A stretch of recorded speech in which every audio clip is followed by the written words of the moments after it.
On this edition of Alberta Dugout Stories, the podcast, we introduce you to two more young Alberta baseball products hoping to make an impact in U.S. colleges next fall.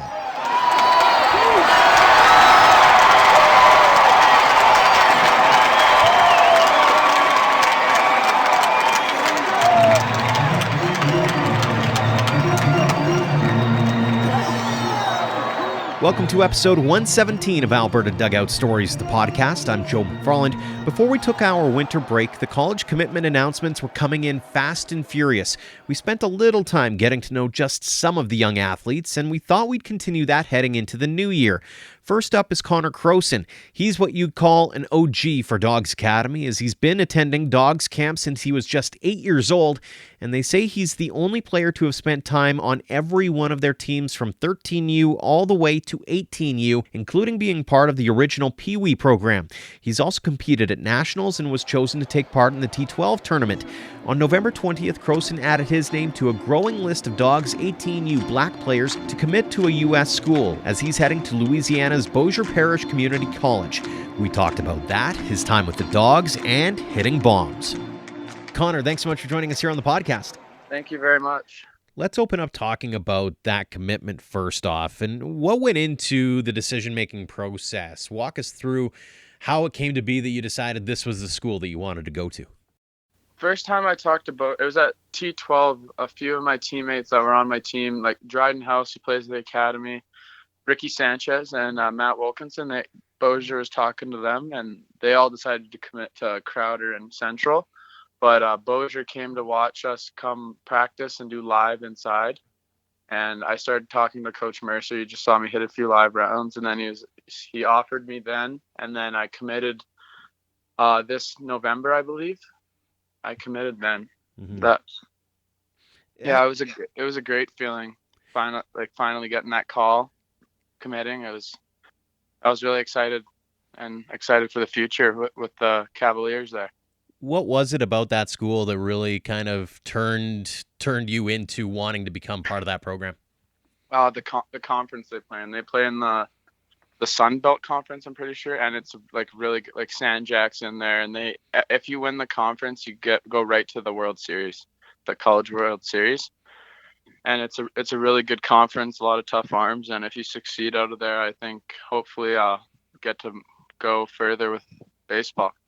What has been sort of the key for you in getting that attention? I mean, like you said, you went to T12, you had a few opportunities down the road. I mean, what was it that you think kind of got you there and got the attention of the coaches there?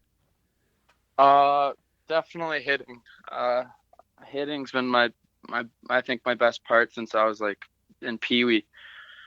I've been working on it forever with Alan and all the coaches at Dogs, and I think that's my best tool right now is hitting, definitely. So when you talk about the hitting side of it, how challenging has it been to not be able to face live pitching for the last year or so? And what have you been doing to kind of keep on the up and up so that you don't miss a step before you head back to Dogs and then eventually over to post-secondary? I've just really been working out and hitting in my garage off a tee and doing a little soft toss, but it's hard not seeing live because that's the timing part of hitting is the most important part, I think. Who have you been leaning on lately to be able to kind of get you through some of the programming and some of the things that you need to do to make sure that you don't fall behind during COVID? I'm just pretty much doing the basics, like just keeping like in shape, I'm not too worried about it because as soon as like this gets over, we'll be back in the field house every single day, taking hundreds of ground balls and hitting hundreds of times and facing our really good arms. And I'm just hopefully get back in there soon. I'm excited for that. As someone who has been a part of the Dogs Academy program for as long as you have been, how weird is it to think that you haven't been able to step foot in that place as often as you normally do? Oh, it's the worst feeling ever. Like being an athlete, like this is what we live for. Like every single day playing on those fields, playing in front of people, and like that, I'd say like the adrenaline that happens when you're in a close game and wanting to perform. And I miss playing with my teammates. it sucks not being able to play right now with such a good team that we have. We were talking about that off air, and I want to take that conversation on air as well. Let's talk a little bit about that team.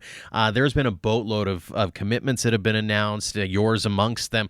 How cool is it to be a part of a team that was so dominant, but also dominant to the point where post-secondary institutions are taking notice and plucking you guys up left, right, and center?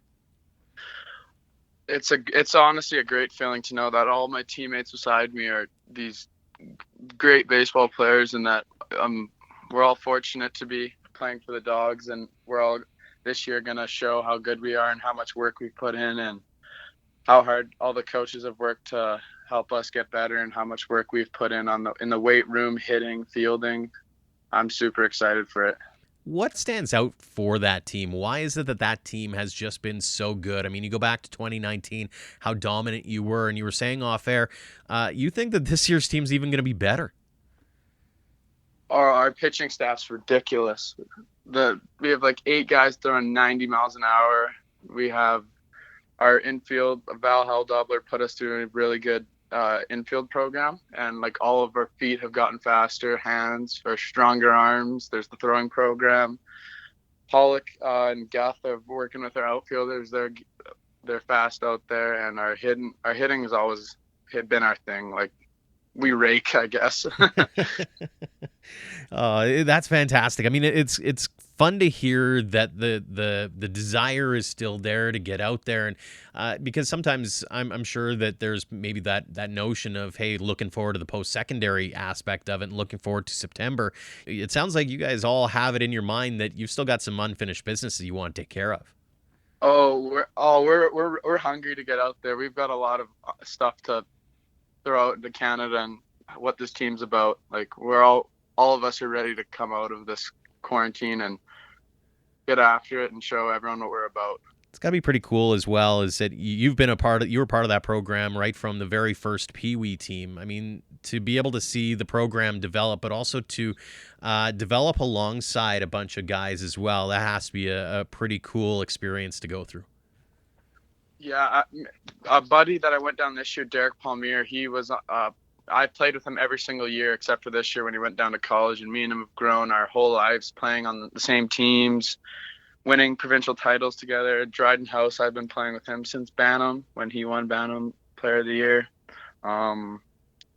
There's Andrew Franson, me and him have been playing since we were like 6 years old, playing baseball and hockey together growing up here.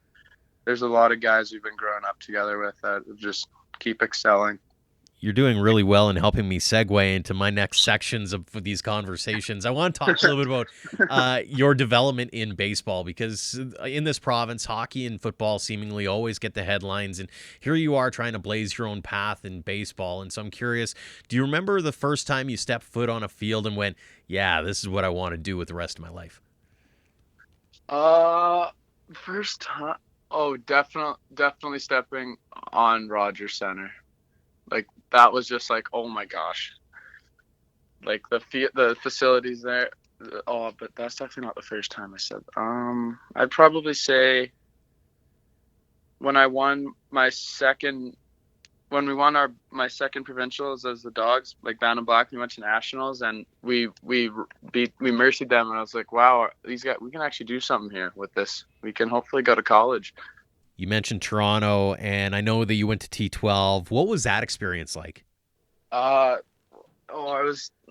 we walk out onto right out of the airport, and a bunch of people are there with gear, and I was like, holy crap, this is like what MLB years feel like. And a bus takes us to this nice hotel right in downtown Toronto, and we walk over to the field, and there's locker rooms for each team, like little areas to get changed, and we go and do our testing, and I'm hitting BP in an MLB stadium. Like, I never thought this would happen, and I had a few friends on the team, and it was just a crazy experience to share with good friends. Did you not take part in the home run derby as well? Yes, that was the greatest thing ever. How so?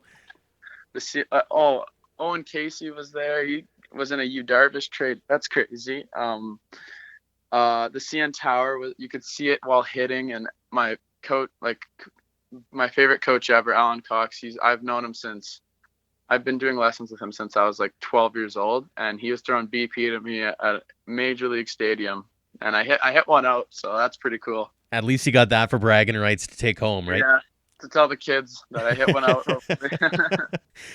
Just out of curiosity, did you ever think that you'd try to make a run at another sport? Basketball was my favorite, but I can't dunk, so I couldn't do that. I played hockey, but I quit when I was younger to pursue baseball. Yeah, baseball's really been my whole life.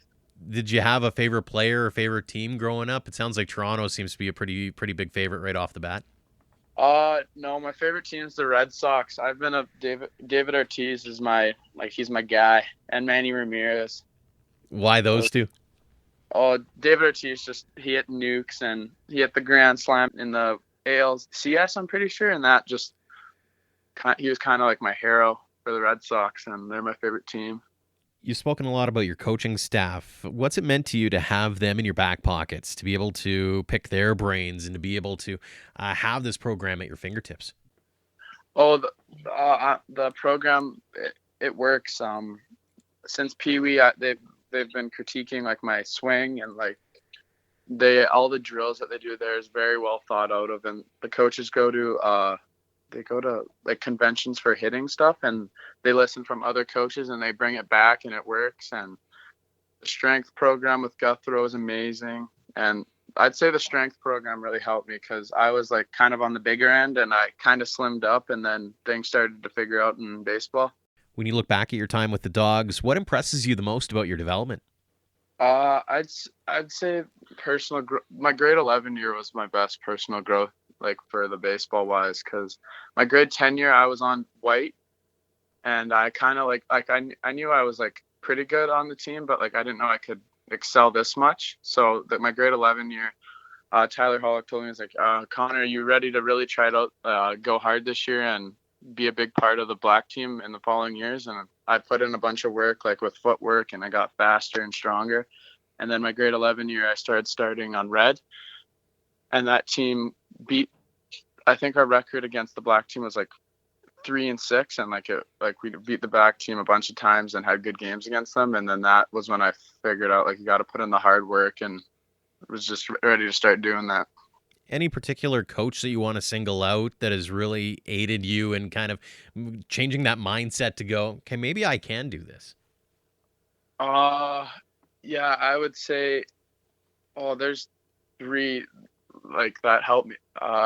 I'd say Alan. I'd say all the coaches. They've all helped me. Having been a part of that program for so long, I'm sure you got to hear from some alumni who got to say a few encouraging words. Now that you're going to be on the other side, have you thought about what you might say to maybe some kids who might be starting up with that Pee Wee program? Some words that might be able to encourage them to follow in the footsteps of a Connor Crowson. I'd say trust the process, and hard work always works. And if you keep working hard and are a little gifted, you'll go somewhere in baseball, I believe. Speaking of going somewhere in baseball, now that you've kind of got the next little while figured out, you got the Dogs coming up, and obviously college in the fall. What do you want to work on over the next little while to make sure that you keep pace and keep going so that you continue the success that you've been having? Definitely speed and my arm. I gotta throw a little harder across the diamond, I think. Always striving to be better. Final question for you, Connor. What does the game of baseball mean to you? The game of baseball is the passion of the love of my life. I've been doing it since I was a little kid, and I've been dreaming about baseball my whole life, and gotta get past this point, and hopefully COVID will leave and we'll be ready to go. I think we can all agree on that. Connor, appreciate your time. Thank you so much for joining us on the podcast, and congratulations on all that you've accomplished to this point, and all the best going forward. Thanks for having me. Next up is Edmonton's Ryan Ludwig. He kicked off November by announcing he was heading to Fairleigh Dickinson University in New Jersey. He played his minor ball with the Confederation Little League program and has moved up to the Northern Alberta Extreme program for the year, where he's been working with former MLB pitcher and Olympian Mike Johnson, among others. We talked earlier this week about his journey in baseball and what leadership means to him. Ryan, thanks so much for joining us here on the podcast. Yeah, thank you for having me. November 1st, you make that announcement. Your commitment decision's been made. Talk us through the process from your standpoint and what went into making that call to become a Knight. Yeah, Farley Dickinson in New Jersey. It all kind of came up during one day in class. Actually, I was sitting in science or biology in the morning, and we weren't doing anything in class. So I just said, I'm just going to email some coaches, and I think I sent like 3 different schools emails. I wasn't even expecting a response, and then later that day, probably around like 1:30, I get a text from Coach Newton at FDU, and he said, "Hey, like, can we talk?" And I was, yeah, of course we can talk. And then it kind of just went from there. We just kept in touch for a couple weeks, and then on October 30th, Coach Rob DeToma offered me the spot, and I accepted it on November 1st, and yeah, haven't really looked back. Was it tough waiting to make that decision or to get that offer, or were you fully prepared to maybe play a more patient game? Yeah, I think there was a little bit of panic that was setting in. I mean, I kept on seeing guys my age and actually some of my buddies that were getting schools down there, and I had no luck. Like, I haven't really received many emails back from coaches, no text messages, no nothing. So there was a little bit of panic that kind of set in. But I think being in high school and being from Canada, we can't really be so worried about being committed like super early in our high school career. We kind of just have to let our game and let kind of the coaches see how things go. Did you have it in your mind that you wanted to go Division One, or were you willing to go JUCO? What was your kind of mindset going into trying to find a right match for a school? Yeah, I think the biggest thing for me was I just wanted to find a school that wanted me and that I wanted to go to. I didn't want some coach just trying to lead me on and then end up getting there and then not playing. And I think the biggest thing for me was Coach Rob at FDU. He was like, you know what, you're going to play. And I think that was the biggest thing. Regarding going JUCO route versus D1, I think JUCO was never out of my mind. And I probably would have went that route if this option didn't come up, just because so many guys from Alberta end up going the JUCO route and then going to programs. But I think at the time this popped up, and it was really my only luck with Division One. And the program, they've been struggling for the past couple years, but they got the new coach, Coach Rob, and I think everything's looking up for this program. And I was just really excited that I know that they might not be a powerhouse in Division One, but they're definitely within the next, 5 to 10 years, they have the possibilities to be right in the mix, maybe like top 50 in the country and whatnot. So I think it was just knowing that they have a new staff coming in, and that was probably the biggest thing for me, just knowing that everything was looking up for a program that hasn't been too amazing over the past, decade and a half kind of thing. How excited are you, though, that you get this opportunity where instead of landing somewhere where the program's already been built, you're going somewhere where you get to maybe be a part of something that's being built? Yeah, I think, knowing that in a couple years that our team will be in the mix, I think I'm always looking to get better. And I think everyone on the roster will be looking for the same thing. And I think going to a powerhouse school, you get the media that come in, like you said, in hockey, like kids go to the big name teams, but with big name teams come media and kind of the pressure from everyone across the States and in Canada. Whereas going to a school that's a little bit smaller, both in student size and on the athletic side of things, it kind of opens up some freedom where you don't have to rely on your play on the field to be, 10 out of 10 every night, even though that's what you're striving for. But that if you do have an off night, you're not going to have, 20 reporters coming at you asking like what happened out there. Like, It's just like one step at a time kind of thing. And it'll be a long journey to get to the top. But I think the journey to get there is 100% worth it in the end. You mentioned some of your buddies and some of your teammates earlier on. I'm curious, what's that like from your standpoint to, hear all of those and to be a part of a group that has been doing some pretty good things here in this province. Yeah, I think it's really cool. I mean, my goal one day is to play against them, whether it's professionally or collegiately. Like, I haven't really been able to play against them a ton within the province just because I haven't really played much ABA. But I think once we get down to the States, options open up and leagues open up. And I think like the biggest thing I'm excited for is going down there and just playing like fellow Canadians and fellow Albertans, even though it's a predominantly American league. I think it's really cool when you hear like the starting pitchers, for example, are two Canadians for two teams that have one or two Canadians on their roster. So I think the biggest thing with that is I'm just more excited for my buddies that have gone down there. I mean, like Jonah with Minot, that's huge. I mean, I've played with that kid at Ripken in 2016. And then, yeah, like I'm super excited for him along with all the guys that have gone stateside within the past, year. Talking a little bit about Alberta here, let's talk a little bit about your roots in the game itself. I say it every time, but you have a bunch of focus on hockey and football in this province, and yet you decided to go the baseball route. Do you remember when you first stepped foot on a baseball field and when you first kind of fell in love with the game? Yeah, I think the first time I ever stepped foot on a baseball field was, I think it was T-ball, and I did not want to be there. Like, I hated baseball. I did not want to be there. Hockey was the only thing I wanted to do. And, I went there and I hated it. Like my first season, I did not like it. So I took a year off, and at the time you're like 6 or 7. And then I saw it on TV and I was like, I just want to try it again. And I tried it again. And ever since then, it was always my summer sport. I was a big hockey guy in the winter. And then come mid-March, once spring training was kind of wrapping up for the big leaguers, that's all I was thinking about was baseball season. And I think the biggest decision of my life baseball wise was after 7th grade. I had a really good year in hockey that year. I ended up going to the Alberta Winter Games with a bunch of kids that are actually in the WHL now. And we had a really good tournament there. And then that same year, Steve Lloyd from Cal Ripken asked me to play for his team in Baltimore for Team Canada, and I took that opportunity right away.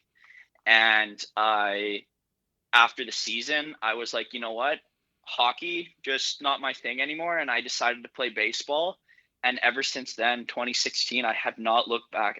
I miss hockey, but I think baseball is where I've always wanted to be ever since my second year of baseball. I think is where it really made the change. But yeah, I love it, and I do not regret my decision at all. Is it still weird, though, in a sense? At the time, you're kind of going against the grain, going towards baseball instead of hockey?